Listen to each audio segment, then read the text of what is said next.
Hello दोस्तों, एक बार फिर से आपका हमारे चैनल पर स्वागत है। हमने प्रीवियस लेक्चर में 11 के देखा था कि कोई भी जो सेट होते हैं इनको कैसे सेट बिल्डर फॉर्म में, समुच्चय निर्माण विधि में या फिर तालिका विधि में, रोस्टर विधि में या फिर इनको प्रॉपर्टी या गुण विधि में कैसे लिखा जाता है। आज हम इन पर आधारित कुछ क्वेश्चंस करेंगे, एक्सरसाइज को अटेंड करेंगे और उनके क्वेश्चंस को हल करेंगे। आप अगर चैनल पर नए हैं तो आपको डिस्क्रिप्शन बॉक्स में प्रीवियस वीडियो की लिंक मिल जाएगी, आप वहां से देख लीजिएगा। इसके बाद यहाँ आइएगा, आपको बिल्कुल समझ में आ जाएगा कि ये क्वेश्चंस कैसे फ्रेम होते हैं, इनके क्वेश्चंस के सोल्यूशन कैसे होते हैं।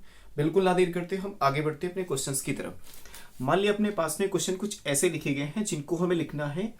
यहाँ पे एक क्वेश्चन डाला गया है, यहाँ पे एक क्वेश्चन लिखा गया है अपने पास में कुछ ऐसा है, x सच दैट x, यहाँ पे x सच दैट x एक वर्ण है। वर्ण किसका है? यहाँ पे x सच दैट x एक वर्ण है जो बेटर से लिया गया है। जहां पे लिखा गया जो बेटर से लिया जा रहा, मतलब इसको में समुच्चय को ये लिखा गया है किस विधि में? गुण विधि में लिखा जा रहा। और इसको हमें लिखना है किस विधि में? इसको लिखना हमें तालिका विधि में या फिर इसको समुच्चय, उसको रोस्टर विधि में लिखना है हमें। एक सच दैट x एक वर्ण है जो बेटर से लिया गया है, BETTER से लिया गया है। यहाँ पे बेटर से लिया गया है, इसको हमने बेटर से लिया है। यहाँ पे हमने लिया कुछ ऐसा, यहाँ पे लिख दे स्टेटमेंट। हमें इस स्टेटमेंट में ये दिखाना है कि ये जो एक स्टेटमेंट लिखा गया है ये किस विधि में लिखा गया, पहले हमें ये जानना है। हमें ये जो विधि लिखी गई ये है समुच्चय निर्माण विधि, जिसको बोलते हैं गुण विधि। गुण विधि में लिखा गया है, प्रॉपर्टी मेथड से लिखा गया इसको। हमें इसको लिखना है रोस्टर विधि में। रोस्टर विधि क्या होती है? रोस्टर विधि के बारे में डिस्कशन प्रीवियस वीडियो में किया है, आपको लिंक डिस्क्रिप्शन बॉक्स में मिल जाएगी, आप वहां से बिल्कुल क्लियर कर लीजिएगा कि ये जो रोस्टर विधि होती क्या होती। हम देखते हैं, इसको अटेंड करते हैं और जानते हैं कि इसको कैसे लिखना है। यहां पे इन्होंने बोला एक सच दैट x एक वर्ण है। वर्ण कैसा है? जो बेटर से लिया जा रहा। सबसे पहली चीज, हमें किसी भी सेट को लिखने के लिए क्या करते हैं? रोस्टर विधि में लिखने के लिए हम करते ये हैं कि हर एक जो यहाँ पे एलिमेंट्स होगा उसको कॉमा लगा लगा करके हमें लिखना है। मतलब पहले तो हमने लिख दिया यहाँ पे b हो गया, पहला एलिमेंट हमने लिखा, फिर हमने लिखा e, फिर हमने लिख दिया t लिख दिया, फिर हमने लिख दिया r। अब यहाँ पे आप देख पा रहे होंगे कि हमने यहाँ पे 2 बार t या 2 बार e को नहीं लिखा। हमने इससे पहले जो वीडियो हमने डाला है पार्ट 2 में हमने देखा था कि जब किसी भी समुच्चय को लिखा जाता है तो वहां पे किसी भी वर्ड को या किसी भी यहाँ पे एलिमेंट्स को रिपीट करने की आवश्यकता बिल्कुल नहीं होती है। इसलिए हमने क्या किया, यहाँ जो ई लिखा है ये डबल बार और टी डबल बार है, बट हमने उसको एक ही बार यूज किया है, तो ये एक सेट बन रहा। बात समझ पा रहे होंगे आप कि हमें किसी भी वर्ड को रिपीट करने की कोई जरूरत नहीं होती, उस कंडीशन में अपना सेट ये बन रहा। एक चीज और देख लेते हैं, यहां पे हमने ये लिख दिया, इसको हमने लिखा r, फिर हमने लिखा t, यहां पे लिख दिया हमने b और यहां पे लिख दिया e। क्या आप देख पा रहे हैं ये जो दोनों सेट हमने लिखा है, ये दोनों समुच्चय को जो हमने लिखा है, क्या दोनों एक ही चीजें हैं? आप क्या सोचते हैं इसके बारे में? या फिर ये अलग है या फिर ये अलग है? हमने पहले पार्ट में या सेकंड पार्ट में डिस्कशन किया है, वहां पे डिस्कशन ये किया है कि जब भी किसी सेट को लिखा जाता है तो लिखते समय हम कॉमा का यूज करते हैं। पहली चीज तो रिपीट करने वाले किसी भी एलिमेंट को लिखने की कोई आवश्यकता नहीं होती। दूसरा पॉइंट ये था कि इनमें ऑर्डर का भी विशेष ध्यान नहीं दिया जाता है। ऑर्डर का विशेष ध्यान नहीं दिया जाता मींस हमें कोई भी एलिमेंट जो उसको आगे पीछे कहीं भी लिख सकते हैं। इसका मतलब ये दोनों सेट हैं वो एक ही चीज को रिप्रेजेंट कर रहे हैं। हम अगले क्वेश्चन पर विचार करते हैं, जहां पे जो लिखा गया है क्वेश्चन वो लिखा गया है, अब की बार प्रॉपर्टी मेथड से लिखा गया है, नहीं सॉरी, इनको रोस्टर मेथड में इन्होंने दिया और बोल रहे इसको प्रॉपर्टी मेथड से लिखना है। पहला सेट यहां लिखा गया है, a इज इक्वल टू, यहां लिखा इन्होंने, यहां लिख दिया 1 2 3 4 5 6। ये किस विधि में लिखा गया है? ये लिखा गया रोस्टर विधि में, ये लिखा गया रोस्टर विधि में। अब ये लोग बोल रहे हैं कि हमें इसको लिख के दिखाइए आप लोग किसमें? समुच्चय निर्माण विधि में, प्रॉपर्टी मेथड से इसको लिखिए आप। गुण विधि से हमें लिखना है। कैसे लिखते हैं? अभी यहां पे जो भी चीजें लिखी हैं 1 2 3 4 5 6 ये लिखा गया, हम लिखते हैं इसको, देखते हैं। यहां पे हमने लिखा x सच दैट x एक क्या है? प्राकृतिक संख्या है। x एक प्राकृतिक यहां पे संख्या दिख रही है, प्राकृतिक संख्या। आप प्राकृतिक संख्या के बारे में जानते हैं, प्राकृतिक संख्या है, लेकिन प्राकृतिक संख्या है कैसी? वो संख्या 0 से तो बड़ी है, लेकिन वो क्या है? वो x कैसी है? 7 से छोटी है। ये डेफिनेशन आपको क्लियर है? बिल्कुल क्लियर है, क्योंकि यहां पे x एक, इसमें मतलब इस सेट में वही एलिमेंट्स या वही संख्याएं बैठेंगी जो कैसी होंगी? पहली चीज प्राकृतिक होंगी, दूसरी चीज क्या होंगी? वो 7 से छोटी है और 0 से क्या है? बड़ी है। तो आप देख पा रहे हैं 1 2 3 4 5 6, यहाँ पे 6 नंबर डाले गए जिनको हमने लिखा। अब आप देख पा रहे हैं कि यहां पे तो हमने इसको ऐसा लिखा, आप दूसरी तरीके लिख दें। हमें इसमें ये प्रॉपर्टीज का गुण ये नजर आ रहा, आपको कुछ दूसरा, क्योंकि नजरें हैं, सबको अपनी अपनी नजरें होती हैं और किसी को कुछ और दिखता, हमें कुछ और दिख गया। चलो इसको देखते हैं और क्या दिखाई दे रहा। यहां पे एक सच दैट एक से एक संख्या है, यहां पे एक से एक प्राकृतिक संख्या है। देख पा रहे हैं यहां पे एक से एक प्राकृतिक संख्या है, लेकिन वो कैसी प्राकृतिक संख्या है, एक या एक से बड़ी है, 6 या 6 से क्या है, छोटी है। यहां पे देख पा रहे हैं एक भी है, एक से बड़ी भी है, 6 या 6 से छोटी भी। तो उस कंडीशन में आप ये देख पा रहे हैं कि ये जो सेट लिखा गया, ये सेट दोनों एक ही चीज है। क्या आपको कुछ और यहां दिख रहा है जिसको हम यहां पे डिफाइन करके लिख सकते हैं? आप देख पा रहे हैं यहां पे क्या दिख रहा है, या इसको हम कुछ ऐसा भी लिखें कि इसको हम ऐसा भी लिख सकते हैं। यहां पे लिखा हमने एक सच दैट एक से एक प्राकृतिक संख्या है, एक से एक प्राकृतिक संख्या है। यहां पे प्राकृतिक संख्या है, प्राकृतिक संख्या कैसी है, ये n के बराबर है, मतलब ये n एक वैल्यू है, या फिर small n equal to small n है। लेकिन शर्त कैसी है, n जो होनी चाहिए लेस देन 7 भी होनी चाहिए। मतलब x एक प्राकृतिक संख्या है जो कि एक नंबर के बराबर हो रही, लेकिन वो कैसी है, 7 से छोटी है। तब उस कंडीशन में आप देख पा रहे हैं हम एक ही क्वेश्चन की प्रॉपर्टी अलग अलग लिख रहे हैं, हमें अलग अलग गुण दिख रहे हैं। तो आप बिल्कुल टेंशन ना लेते हुए इनको किसी भी रूप में आप लिख दें, लेकिन हाँ, इनका जो सेंटेंस हमने लिखा है, समुच्चय की एक ही पहचान होती है कि सबसे पहली चीज इसमें एक स्पेशल क्वालिटी मिलनी चाहिए। हमने इस चीज के बारे में प्रीवियस वीडियोस में डिस्कशन किया है, आप वहां से इस चीज को क्लियर कर लीजिए, समुच्चय कभी भी नहीं भूलेगा। यहां पे लिखा प्राकृतिक संख्या, पहली प्रॉपर्टी मिल गई। दूसरा ये है, क्या इस सेंटेंस से सभी लोगों की सहमति में मिल पा रही। हमें यह भी देखना है कि इस सेंटेंस से क्या सब लोग सहमत हैं या फिर नहीं है। मान लिया अपने पास में हमने इस सेंटेंस को पकड़ा और अपने पड़ोसी को दे दिया, उन्होंने कहा, हमने उनको बोला कि आप ये बताइए कि ये समुच्चय है या नहीं है। उन्होंने देखा, अगर उनको समुच्चय आएगा तो वो फटाक से आपको बता देंगे कि हाँ ये समुच्चय है। अगर नहीं है तब भी एक चीज वो बताएंगे कि हाँ, एक चीज तो यहां क्लियर हो रही है कि इसमें वो प्राकृतिक संख्या लिखी जा रही है जो 0 से तो बड़ी लेकिन 7 से छोटी। और जैसे ये शर्त फॉलो हो जाएगी, उस कंडीशन में तुरंत यहां पे जनरेट हो जाएगा एक सेट जो बन जाएगा समुच्चय। यहां भी वही चीज आ रही, इस सेंटेंस में भी वही चीज, क्योंकि इसमें एक प्राकृतिक संख्या है, पहली विशेषता। दूसरा, इसमें भी सभी लोगों की सहमति आपको मिल जाएगी, इसमें भी सभी लोगों की सहमति मिलेगी। मतलब क्या हुआ, मतलब हमने एक सेट को जो यहां पे लिखा था रोस्टर विधि में, हमने उसको लिखा है सेट बिल्डर मेथड से, समुच्चय निर्माण विधि में या प्रॉपर्टी विधि में या गुण विधि में हमने लिखा है। आप देख पा रहे हैं हमने एक ही समुच्चय के 3-3 गुणों को ढूंढा। आपको कुछ दूसरा दिखता, लिख दीजिए, बिल्कुल सही होगा। लेकिन शर्त बस इतनी होनी चाहिए, एक स्पेशल क्वालिटी मिले और सभी लोगों की सहमति मिल रहा है। अगर आपने ऐसा कुछ लिख दिया कि वहां पे सहमति ना हो, तो उस कंडीशन पे समुच्चय नहीं होगा। हम अगले क्वेश्चन पर विचार करते हैं और देखते हैं कुछ ऐसा लिखा जा रहा, जिनको हमें लिखना है किस विधि में, इनको समुच्चय निर्माण विधि में लिखना है। अगला क्वेश्चन अपने पास में कुछ ऐसा लिखा गया, यहां पे लिख दिया 1, फिर लिख दिया 1/2, फिर यहां पे लिखा है 1/3, 1/4 और इधर 1/5 एंड अप टू 1। आप इसको देख पा रहे हैं, ये कैसा क्वेश्चन है। यहां पे इन्होंने कहा ये तो लिखा गया रोस्टर विधि में, इसको आप लिखिए किस विधि में, समुच्चय निर्माण विधि में, सेट बिल्डर मेथड से लिखिए, या फिर इसको प्रॉपर्टी गुण विधि से लिखिए। कैसे लिखते हैं, मतलब हमने यहां पे लिखा x सच दैट x एक संख्या है, x एक संख्या है, ध्यान देना। और संख्या कैसी, यहां पे हमें परिमेय संख्या मिलनी, परिमेय संख्या लिख देंगे या संख्या लिख देंगे, तब भी से होगा कि इनके गुण हमें अलग अलग दिखेंगे। यहां पे x से एक संख्या है, हम लिखा संख्या है, लेकिन संख्या है कैसी, वो संख्या कुछ ऐसी है जहां पे हमने लिखा n/1 equal to n+1 where n is belongs to. हमने लिख दिया यहां पे n की जो वैल्यू है क्या है, इसको ऐसे लिख देते हैं। अगर यहां पे n की वैल्यू हमने लिख दिया एक प्राकृतिक संख्या है, ध्यान देना इस चीज को। अगर हम यहां लिख देते n की वैल्यू एक प्राकृतिक संख्या है, तो उस कंडीशन में 1 + 1 बन जाएगा 2, क्योंकि प्राकृतिक संख्या स्टार्ट होती है कितने से, 2 से। तब 1 का काम नहीं हो पाएगा, तब फिर क्या लिखें, यहां पर n की वैल्यू क्या लिख दें, n की वैल्यू हम यहां लिख देते एक से एक संख्या है जहां पे n एक पॉजिटिव इंटीजर है। लेकिन पॉजिटिव मतलब यहां पे एक धनात्मक वैल्यू है, लेकिन वो कैसी है, वो 0 से बराबर या 0 से बड़ी है। और ये कहां तक जाती है, अनंत तक चली जाती है, क्योंकि इनफाइनाइट तक लिख देती है। इससे भी बड़ी वैल्यू सारी की सारी हैं, समझ पा रहे हैं, मतलब इनफाइनाइट तक भी वैल्यू चली जा सकती। क्या ये स्टेटमेंट में लिखा ये सही है, आप इसमें वैल्यू रख के देखिए, अगर वेरीफाई होता तो ये स्टेटमेंट सही है, नहीं तो ये गलत है। हम जरा 0 रख के देख लेते हैं, यहाँ पे 0+1 मतलब 1 मिलेगा, बराबर भी लेना, इससे बड़ा हमने 1 लिया तो 1 1 2 मिलेगा। फिर हमने क्या लिखा, इससे बड़ा हमने 2 ले लिया तो 3 मिल गया, ऐसे 4 ले लिया तो क्या इधर क्या हमें लिखना चाहिए, इस सेट के लिए हमने इधर 0 तो लिख दिया लेस इक्वल, यहां पे क्या इनफाइनाइट लिख दें, उस कंडीशन में इनफाइनाइट नहीं लिखा जा सकता। तब फिर हमें क्या मिलेगी, यहां पे इसकी प्रॉपर्टी। कैसे इसको ढूंढें प्रॉपर्टी को, देखते हैं इसकी प्रॉपर्टी को ढूंढते हैं। पहली चीज तो हमें यहाँ पे एक से एक संख्या तो मिल रही है, लेकिन संख्या कैसी है, यहां पे है 1 है, फिर 1/2 है, फिर यहां पे लिखा 1/3 है, फिर यहां पे 1/4 है। नहीं, ऐसे नहीं लिखा हमने, यहां पे कुछ ऐसे हमने लिख दिया, n x एक संख्या है, एक संख्या है, कैसी है वो, n = 1/n कैटेगरी की, where n is belongs to natural number.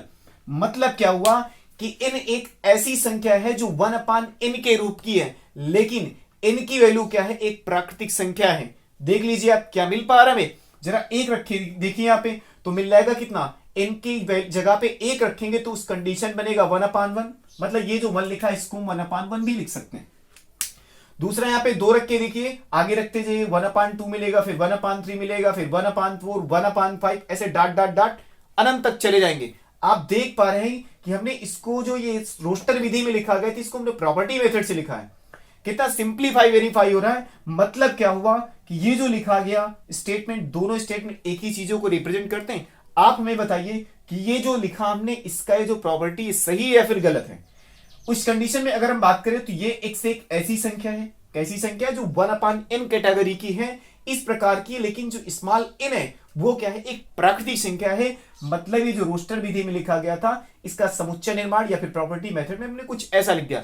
अगर आपको कुछ दूसरा दिखता है तो आप दूसरा भी रख लीजिए, लेकिन पहली दूसरी शर्त को याद रखना है, एक स्पेशल क्वालिटी मिलनी चाहिए और अपने पड़ोसी को जरूर सेंटेंस को दिखाना है, उस वाक्य को। अगर वो बोल देगा कि हाँ ये मामला सही है तो सही है, नहीं फिर समझ जाइए, फिर डिस्टर्ब हो जाएगा वो।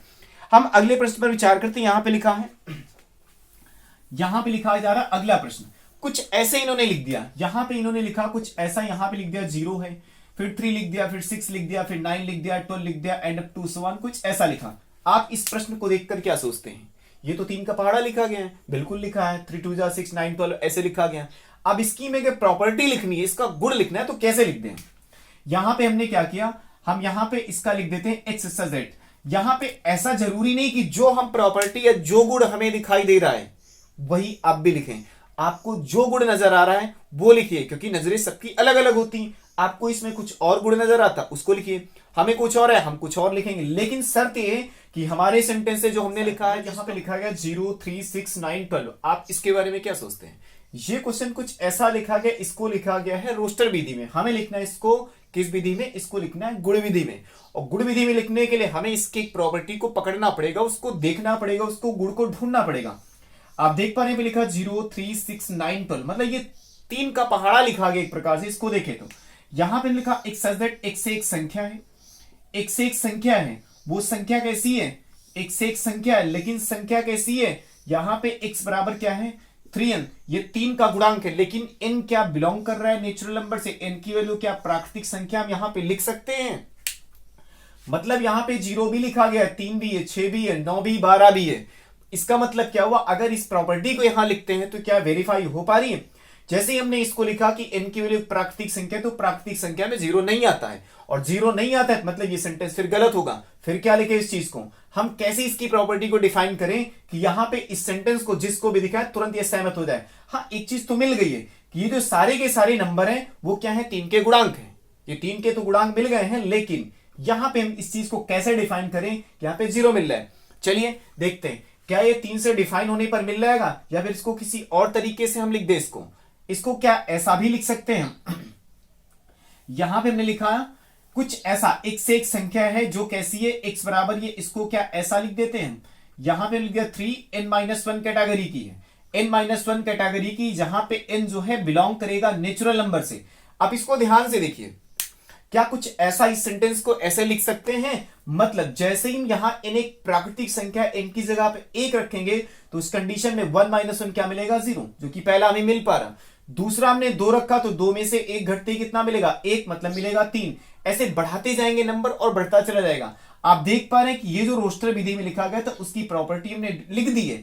अब इस सेंटेंस को आप पकड़ लीजिए, किसी भी पड़ोसी को दिखाइए और उससे पूछिए कि क्या ये दोनों एक ही चीजें हैं। वो देखेगा, बताएगा हाँ दोनों एक ही चीजें। अगर सेट आता है तो तुरंत आपको देख के बता देगा कि दोनों एक ही चीजें।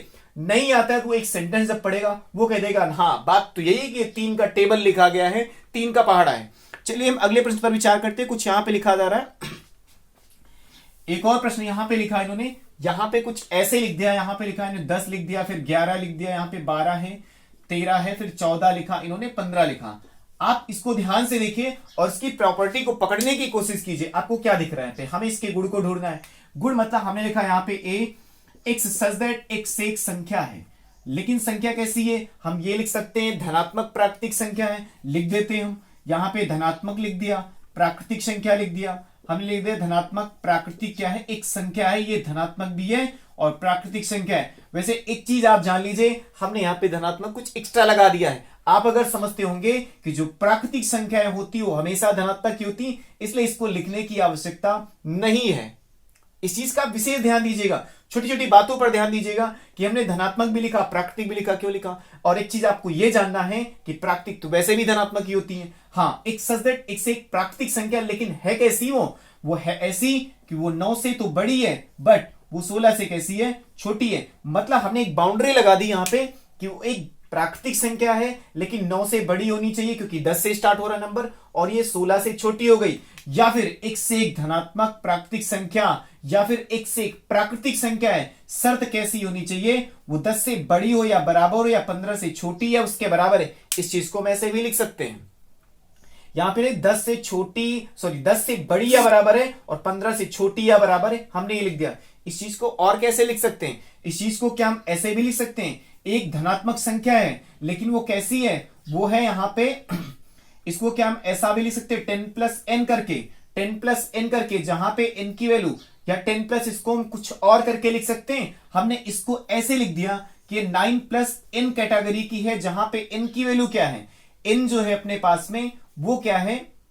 यहां पे एन एक प्राकृतिक संख्या है, यहां पे लिख देते हैं एन एक प्राकृतिक संख्या। लेकिन एक चीज फिर ध्यान से देखना, जैसे एन एक प्राकृतिक संख्या होगा इसमें ढेर सारे एन आने लगेंगे, लेकिन यहां ऐसा नहीं करना। यहां पे एक हमें बाउंड्री लगा देनी है। एन कैसी है? वो कुछ ऐसी है।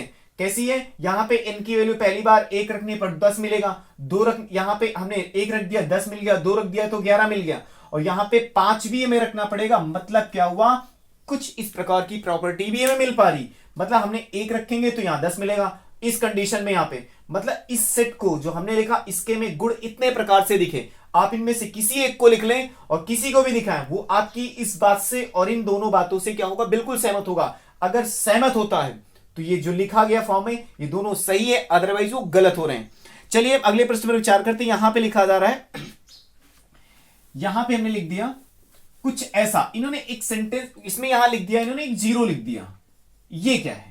अब इन्होंने बोला इसका एक गुण हमें बताओ। इसका हमें एक गुण बताना है कि इन्होंने इसमें लिख दिया है 0, हमें बताना है इसका एक गुण। यहां पे हमें इसके गुण को बताना है। कैसे इसके गुण को हम लिख देते हैं? कैसे इसका गुण है? क्या लिखें इस सेंटेंस में? आखिर इसकी प्रॉपर्टी में मिल रहा है। हम लिखा एक सच दैट एक से एक कैसी ये संख्या है? वो क्या है? संख्या है, एक से एक संख्या है, लेकिन संख्या है तो कैसी है? यहां पे लिखे क्या वो 0 है? या फिर इसको ऐसे लिख दें, जो क्या है x बराबर 0 है। आप इस सेंटेंस को पढ़िए और इसको देखिए, क्या दोनों चीजें एक ही चीजें रिप्रेजेंट कर रही हैं? आप देख पा रहे हैं? हाँ, बात तो एक ही चीज की हो रही है, क्योंकि इसमें बस थोड़ा सा हमने बोला एक से एक संख्या है, लेकिन वो संख्या कैसी? 0 है, और यहां पे हमने 0 को दिखा दिया है। ये दोनों सेंटेंस एक ही चीज है, बिल्कुल सत्य है, इनमें कोई भी परिवर्तन नहीं है। यहां पे ये लिखा जा रहा है, यहां पे ये विधि लिखी जा रही है रोस्टर विधि में, ये इसके गुण को बता रही प्रॉपर्टी। हम अगले प्रश्न पर विचार करते हैं। यहां पे कुछ इन्होंने लिख दिया है, एक और सेंटेंस लिखा है इन्होंने। यहां पे लिख दिया 2 4 6, यहां पे लिखा 8 और and up to so on. एक और हम लगे हाथ लिख देते हैं। यहां पे लिख दिया इन्होंने 5 लिख दिया, 25 लिख दिया, यहां पे लिख दिया, यहां पे 125 इन्होंने लिखा, फिर आगे लिखा इन्होंने 6 to 5 and up to so on. हमें इनके गुणों को बताना है। इनके गुण कैसे ढूंढें? इनके गुणों को ढूंढने के लिए हमें करना क्या होगा? सबसे पहले इनकी प्रॉपर्टी को पकड़ना पड़ेगा। मतलब अगर हम इसकी प्रॉपर्टी को देखना चाहें तो ये क्या है? एक सच दैट एक्स क्या है? एक से एक कैसी है? सम संख्या है, लेकिन संख्या कैसी है? सम वाली, वो धनात्मक सम संख्या है। जैसे ही आप इतना लिखेंगे, मतलब एक से एक, यहां पे x बराबर एक 2n है, जहां पे n की वैल्यू क्या है? प्राकृतिक संख्या से बिलोंग करती है। आप इस सेंटेंस को कंप्लीट करके लिखेगा, एक से एक कैसी है? पहले तो सेंटेंस का प्रॉपर्टी हमें दिख रही है कि एक से एक सम संख्या है, वो भी कैसी है? धनात्मक है, क्योंकि जो सम संख्या होती है वो धनात्मक और ऋणात्मक दोनों साथ साथ भी होती है। हमने लिखा यहां पे, पहले लिखा कि एक से एक धनात्मक सम संख्या। दूसरी प्रॉपर्टी ये बन सकती है कि इसका x बराबर एक 2n है, मतलब 2 का गुणज है। देखो यहां पे 2 का गुणज दिख रहा, 2 का टेबल लिखा जा रहा, लेकिन जो स्मॉल n बनेगा वो क्या है? एक प्राकृतिक संख्या। जैसे इसमें प्राकृतिक संख्याओं को बदलेंगे आप, एक रखेंगे तो ये मिलेगा, दो रखने पर ये, फिर ऐसे मिलता चला जाएगा। और कुछ दिख पा रहा है आपको? अगर दिखता है तो उसकी प्रॉपर्टी आप लिख लीजिए। हम इस पर देखते हैं इस क्वेश्चन को। यहां पे क्या दिख रहा, हम लिखा एक सच दैट एक से क्या है, यहां पे क्या लिखा हमने, एक से क्या है, 5 की घातांक है या 5 की करड़ी है या फिर 5 की कोई वैल्यू या 5 की घातों में कोई संख्या है। एक से एक संख्या है, इस चीज को ध्यान देना, एक से एक संख्या है, लेकिन संख्या कैसी है, वो संख्या ऐसी है 5 टू पावर n प्रकार की संख्या है। आप इसको ध्यान से देखें, 5 टू पावर n प्रकार की है, लेकिन जहां पे n की वैल्यू क्या है, वो एक प्राकृतिक संख्या है। आप इसको ध्यान से देखेंगे बिल्कुल मिलेगा। अब n की वैल्यू जरा 1 रखिएगा तो ये मिलेगा, 2 रखने पर ये मिलेगा, 3 रखने पर कुछ ऐसा, 4 रखने पर ऐसा। मतलब हमने जो इसकी प्रॉपर्टी देखी है वो बिल्कुल सत्य जा रही है। हम चलिए इस प्रकार के कुछ और अगले प्रश्नों पर विचार करते हैं। यहां पे लिखा जा रहा है कि इनके जो इन्होंने क्या लिखा है कि इन्होंने प्रॉपर्टी मेथड में लिख दिया। अब इन्होंने बोला इसको रोस्टर विधि में लिखिए। एक क्वेश्चन यहां पे इन्होंने लिखा है, यहां पे ए लिखा है इन्होंने, एक सच दैट एक सेक, यहां पे इन्होंने बोला एक सेक क्या है, एक सच दैट एक्स स्क्वायर, यहां पे एक्स स्क्वायर लेस इक्वल, यहां पे 10 लिखा है, लेस इक्वल 10 है, बट यहां पे x बिलोंग्स टू जेड, यहां पे जेड लिखा। आप जेड से परिचित होंगे, अगर नहीं परिचित हैं तो हम आपको परिचय करवा देते हैं जेड से कौन है। जेड जो होते हैं, ये जेड फॉर जेब्रा नहीं होते हैं, जेड फॉर ये होते हैं कि ये इंटीजर्स होते हैं, इनको बोलते हैं पूर्णांक है ये। यहां पे जेड पूर्णांक होते, पूर्णांक कौन होते हैं? पहली चीज तो हम अगर धनात्मक पूर्णांकों की बात करें तो ये होते हैं, कौन कौन होते हैं धनात्मक पूर्णांक? ये होते हैं 1 से लेकर के इनफाइनाइट तक जो पॉजिटिव नंबर्स होते हैं, माइनस वाले जो पूर्णांक होते हैं वो अलग होते हैं, जीरो भी शामिल कर लेते हैं क्योंकि पूर्णांक में प्लस माइनस जीरो सभी शामिल होते हैं। बट यहां पे एक क्या है, ये लिखा इन्होंने बिलोंग्स टू जेड, मतलब एक पूर्णांक है। तो पूर्णांक अपने पास में प्लस माइनस और जीरो जो सारी वैल्यू लेती साथ में, उनको बोलते हैं पूर्णांक। लेकिन शर्त यहां पे इन्होंने दी, इसको हमें लिखना कैसे, हमें लिखना है इसको, अब यहां प्रॉपर्टी इन्होंने इसके गुण को लिख दिया, हमें लिखना रोस्टर विधि में। रोस्टर विधि में लिखने के लिए क्या करें, हमें x की एक एक वैल्यू को उठानी है। कैसी वैल्यू? वो z से होनी चाहिए। z मतलब प्लस और माइनस साथ में जीरो, हम जीरो को ले लेते हैं। ध्यान से देखना है आपको, हमने जीरो लिया तो जीरो का स्क्वायर करने पर क्या वो 10 से छोटा है बराबर आएगा?